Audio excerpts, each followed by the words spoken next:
La entrevista del Telematutino 11, gente importante a tratar temas importantes. Nos acompaña el licenciado César Dargan, abogado, quien es vicepresidente ejecutivo del CONEP, el Consejo Nacional para la Empresa Privada. Buenos días, César. Buen día, don Ramón, Jacqueline, muy contento de estar esta mañana con ustedes aquí. César además es un gran amigo de la familia, de mis hijos, así que nos conocemos hace muchísimos años. Yo lo iba a decir, pero qué bueno que lo dijo adelante. César, algunos sectores están extrañados del bajo perfil del CONEP, con todos estos acontecimientos que han ocurrido, lo del procurador, lo del presidente del Senado, las 7 palabras, ahora los evangélicos, y ha llamado la atención que el CONEP, porque ya yo vi declaraciones ayer o antes de ayer del Ángel ya tomando alguna posición, llama la atención el perfil tan bajo que ha tenido el CONEP con todo este proceso, yo diría ríspido, de tensiones políticas que hay en la República Dominicana.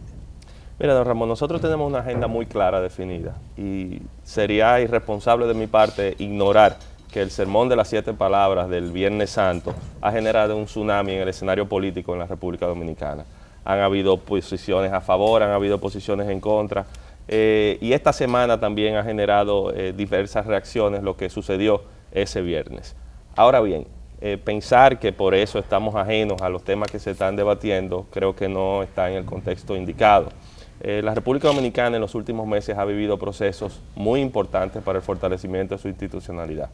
De hecho, cuando se convocó el Consejo Nacional de la Magistratura, no solamente ya en la fase final, que era la elección de los jueces, sino en el proceso de selección de los mismos, en la modificación de los reglamentos, en las propuestas de candidatos idóneos, el CONEP jugó, no solamente el CONEP, las 57 asociaciones que lo conforman, jugaron un rol muy activo. Y al inicio de la semana en la que se produciría... ¿En qué sentido?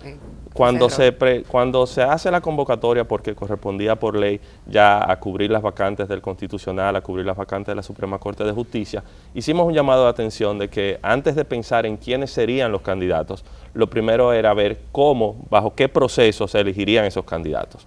Nos dimos cuenta que los reglamentos para la selección de los jueces de la Suprema Corte de Justicia y su evaluación databan de 5 o 6 años atrás. Eran una página con 4 artículos. Hicimos propuestas con los diferentes gremios que conforman el CONEP, muchas de ellas fueron acogidas, entendimos que se reglamentó para que existiese un proceso indicado. Una vez ya existía el reglamento, participamos y propusimos candidatos, sobre todo jueces de carrera que entendíamos que tenían una conducta intachable. Algunos de ellos fueron electos y sobre todo llamamos la atención de que este proceso que estaba desarrollando el Consejo de la Magistratura era quizás el más importante desde su creación. Le correspondía evaluar una cantidad importante de jueces y seleccionar con el perfil indicado. Entonces, cuando hablamos de institucionalidad y en los roles que se ha venido jugando, ahí tenemos uno de ellos. Perdón, César, pero hubo sectores, especialmente politólogos que han desfilado por aquí, que cuestionaban aquello que ustedes decían, o decía el presidente del CONEP, de que renovación total.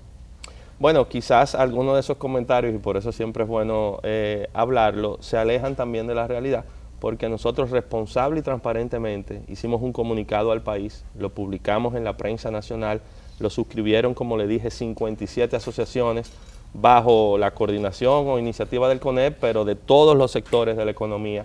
Ese comunicado, que tenía 5 párrafos, trazaba la línea de por dónde entendíamos o cuál es la justicia que aspiramos como dominicanos. Renovación era una palabra al final del párrafo 4 de ese comunicado.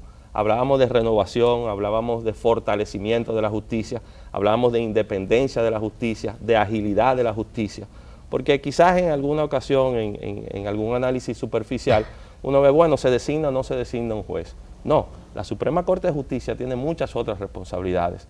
Nosotros estamos preocupados por el estado actual de la jurisdicción inmobiliaria, los reglamentos que no permiten que se agilicen procesos y que usted, que tiene su residencia, posiblemente cuando vaya a verificar su certificado de título, esté en un lugar diferente al que está la ubicación de la residencia. O tenga otro dueño. O tenga otro dueño. Entonces, cuando nosotros veíamos la justicia como garante de un Estado de Derecho que permita que podamos seguir desarrollándonos, era con una visión amplia. Renovación, porque entendíamos que hacía falta una renovación. una renovación agotando el debido proceso y que se traduzca en un fortalecimiento de la justicia. Entonces, estamos viendo muchos hechos, estamos viendo muchas situaciones, estamos viendo muchos procesos de los cuales no podemos estar ajenos. Sin embargo, entendemos que cada uno de los actores tiene que jugar el rol que le corresponde. Ahora, César, después que ustedes hicieron esa publicación de ese comunicado, donde tenían unos delineamientos de lo que ustedes pretendían que debería ser esa selección, una vez elegidos los jueces, ¿ustedes quedaron satisfechos con las mismas? Bueno, lo que era un hecho era que había que sustituir a 2 que decidieron no someterse al proceso de evaluación. En adición a esos 2 se escogieron o se removieron 7 jueces para un total de 9. De esos 9 hay 7 de los electos que son jueces de carrera, que han tenido una conducta intachable, que nadie puede señalar algún hecho que comprometa su ejercicio, y entendemos que eso viene a fortalecer la justicia. En el proceso anterior, de hecho, hubo una elección mayor de jueces que no eran de carrera. No podemos señalar que su incorporación en la Suprema haya retrasado algún proceso o afectado. Sin embargo, cuando vemos el desempeño que han tenido las salas de la Suprema, nos damos cuenta de que quizás no ha sido el óptimo. Entonces, si traemos jueces de carrera ya con una experiencia acumulada y con una conducta intachable, eso contribuye. Hay 2 jueces que no son... Pero perdón, el paréntesis. Vamos a suponer que tenemos una Suprema ideal ahora, con el presupuesto que tiene, que se alega que hacen falta tribunales, que hay tribunales que funcionan en furgones. Es decir, ¿es posible la celeridad de los procesos? Definitivamente no, pero hay que combinar todos los factores. Si tuviésemos los recursos suficientes y no tuviésemos el fortalecimiento institucional ni la capacidad humana para utilizar esos recursos, la mesa también estuviese coja. Por eso tenemos que abogar a una solución integral de cómo fortalecer la justicia. El presupuesto es fundamental. Usted habla del caso de los tribunales y podemos hablar de muchas cuestiones materiales, pero cuando yo me refería a la jurisdicción inmobiliaria, muchos de estos temas se resuelven con tecnología. Y hablar en el año 2019 de que todavía sacamos las copias manuales o que los expedientes hay que depositarlo y se retrasan o se pierde una hoja, quizás son cosas que ya están ajenas a estos tiempos. Entonces el presupuesto es fundamental, pero también una visión de que la justicia, como todos los estamentos de nuestra sociedad, debe adaptarse a esos tiempos y utilizar esas herramientas. Una pregunta en relación a la primera que hizo Ramón, César. La gente ha visto en los gremios, básicamente en los empresariales, algunos de los más importantes como el caso del CONEP, que de hace unos años ha cambiado su dinámica. Antes tenía una participación mucho más protagónica y de un tiempo acá pues no es así. ¿Eso corresponde a algún plan específico? Porque incluso se llegó a mencionar a su presidente, el señor Pedro Brache, a quien yo conozco y puedo atestiguar que reúne todas las condiciones para ser presidente de CONEP profesional y personalmente. Entonces, ¿por qué no van a programa ahora los presidentes? ¿Corresponde a una línea diferente de hace unos años o qué es lo que pasa? El CONEP nace en el año 1963, justo en un momento de turbulencia política. Y fue la primera ocasión post-dictadura que los diferentes sectores de nuestra economía se sentaron en una mesa. Desde entonces, en estos 55 años, cada una de las directivas ha tenido su propio matiz. Yo le puedo asegurar a ustedes que la directiva actual, que encabeza Pedro Brache, que la componen 23 hombres y mujeres comprometidos con su país, 57 asociaciones y 54 empresas, no ha variado en los principios que representan al CONEP. Ahora bien, el cumplir y defender esos principios también conlleva un factor de prudencia, de responsabilidad, de tacto. El hecho de que no se participe activamente en programas yo creo que no tiene una razón específica. De hecho, yo la semana pasada, como siempre sigo este programa, vi algunos comentarios y por la relación que entiendo que tengo con don Ramón, dije, no, pero yo voy y comento sin ningún problema. Y les digo, este programa me autoinvité. Siéntete como en tu casa. Y yo a este programa me autoinvité. Pero no hay una línea de reunir a los medios y les mencioné el tema del Consejo de la Magistratura. Hubo otro comunicado reciente con el tema del pacto eléctrico. Al inicio del proceso de Odebrecht hubo un comunicado.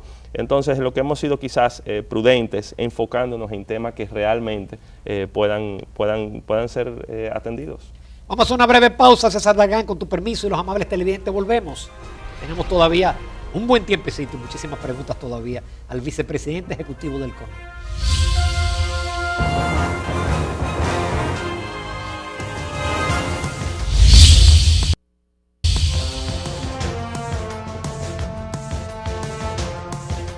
Continuamos en Telematutino 11. Esta mañana estamos conversando con el licenciado César Dargam, quien es el vicepresidente ejecutivo del CONEP. César, tú vienes de la política y del gobierno y pasar al sector empresarial, que como que se entiende que es todo lo opuesto.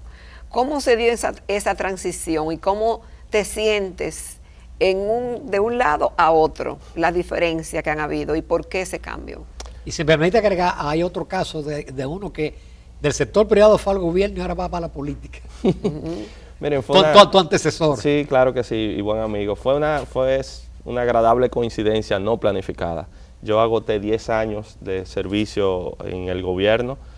Trabajé con 2 presidentes, trabajé con el presidente Fernández, trabajé con el presidente Medina. En la Cancillería. Trabajé con 2 cancilleres, trabajé con el ingeniero Carlos Morales Troncoso y con Andrés Navarro. Y algunas semanas con el canciller Miguel Vargas. Posteriormente estuve en el Ministerio de Industria y Comercio y entendía que había agotado una fase muy vinculada con el comercio exterior. Eso aparte de tu ejercicio como abogado. Claro, y muy vinculado al comercio exterior, me correspondió verlo desde el punto de la negociación de los acuerdos, de la implementación de los acuerdos. Entonces ya yo había superado, entendía que había cubierto una fase y había tomado una decisión muy personal de salir del gobierno. Coincide con... Pero salir de gobierno y de la política. No necesariamente de la política, de hecho también tuve... ¿Porque sigues en la política? No, absolutamente. Al momento de yo aceptar asumir esta posición en el CONEP, renuncié al partido, renuncié a todo compromiso de actividad política. También no necesariamente por la decisión que había tomado, sino era una cuestión muy personal. Tenía críticas fuertes al sistema de partidos políticos en la República Dominicana. Yo creo que los partidos son fundamentales, pero entiendo que deben cambiar y adaptarse a estos tiempos. Cuando lo veo ahora desde otra óptica, y voy un poco a tu pregunta, cuando vemos todos estos índices que miden a la República Dominicana, nosotros vamos bien en nuestra macroeconomía, nosotros vamos bien en muchos de los indicadores que nos ponen por encima de otros países, pero todavía tenemos que trabajar fuertemente en los temas de institucionalidad, tenemos que trabajar en reducir la burocracia.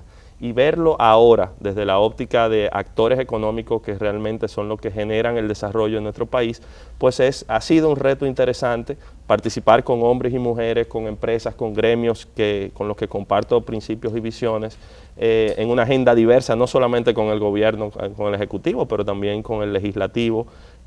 Ha sido casi 2 años de muchos retos, pero ahí vamos avanzando. Qué bueno que tú tocas lo del institucional, porque está sobre el tapete. Ya la prensa empezó a tratar el informe del PNUD, del Programa de Naciones Unidas para el Desarrollo, sobre la calidad de la democracia en República Dominicana.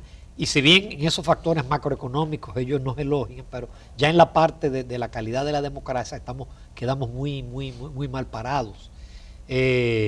¿Piensa el empresariado insistir, trabajar en eso? Ustedes tienen un evento importante en los próximos días, porque parece que el problema dominicano es institucional.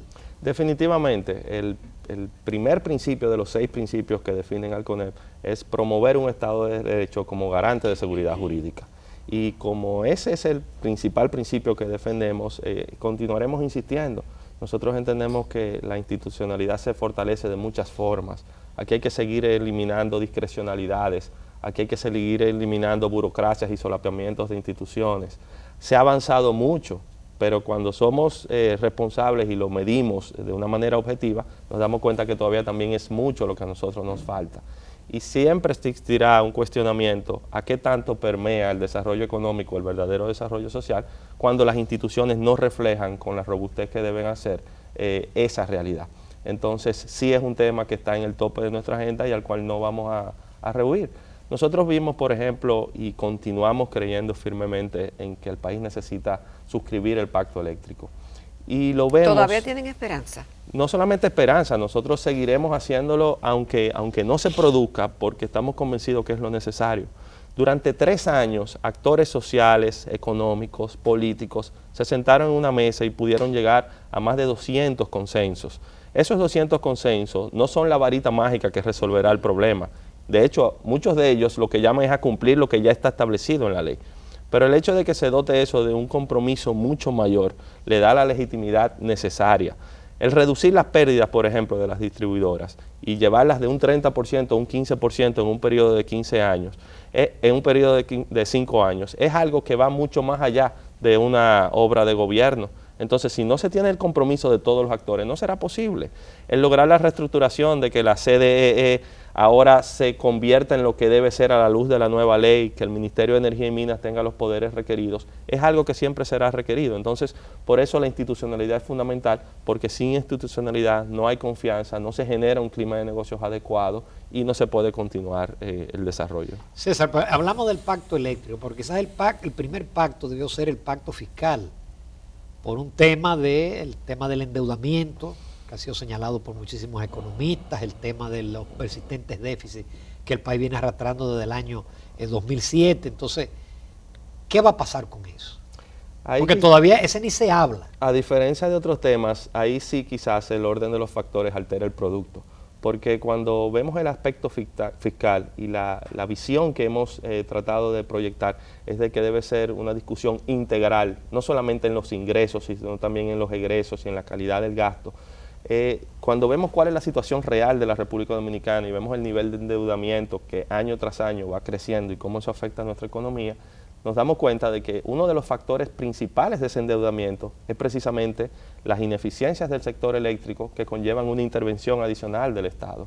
Entonces, si nosotros no podemos combatir esas ineficiencias, reduciendo las burocracias, reduciendo las pérdidas, haciéndolo más eficiente, promoviendo una transición hacia energías renovables más adaptadas a estos tiempos, entonces abocarnos a la otra discusión, vamos a seguir arrastrando ese hoyo y será un barril sin fondo. Entonces, por eso le digo, cerremos el capítulo del pacto eléctrico sin mayores dilaciones, y podría parecer un Quijote repitiendo algo que en el tiempo se ha dilatado tanto, pero el Consejo Nacional de la Empresa Privada insiste en que necesitamos un pacto eléctrico y aboquémonos lo antes posible a la discusión de un pacto fiscal. César, ¿cuál es la agenda inmediata que tiene el CONEP? En un año que es preelectoral. Sí. Dicho sea de paso. Como decía don Ramón, este año coincide con un evento que el CONEP ha hecho ya en 9 ocasiones en estos 50 años. Y es toca la 10ª ahora. Toca la 9ª ahora. La 9ª. Es la convención empresarial que inicia a finales de mayo y termina en noviembre de este año.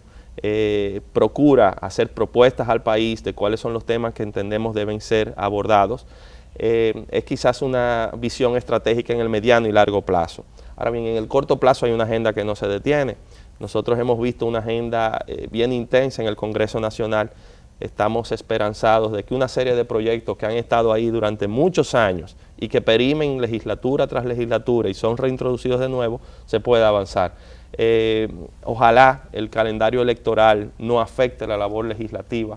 Nosotros vimos que el año pasado se discutía la posibilidad de tener una ley de partidos y una ley electoral, de régimen electoral, y esa era la única discusión.